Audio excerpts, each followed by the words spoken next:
நெய்,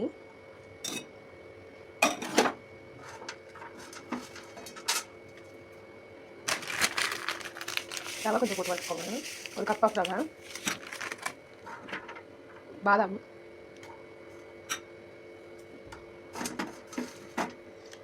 பொட்டுக்கடலை, தேங்காய்,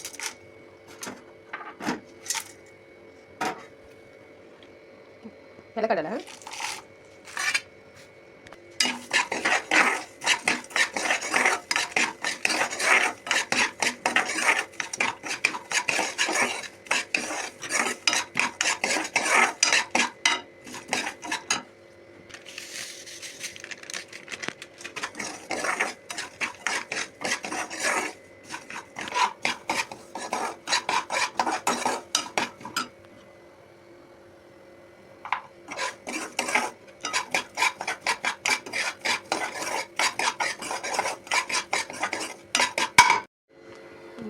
இந்த கப் சுகரு,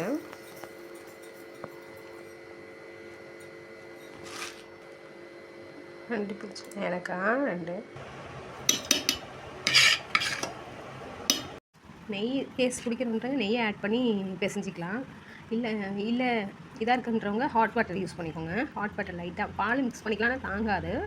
இது வச்சுருந்து சாப்பிட்றதுக்கு ஹாட் வாட்டர் மிக்ஸ் பண்ணிக்கலாம்.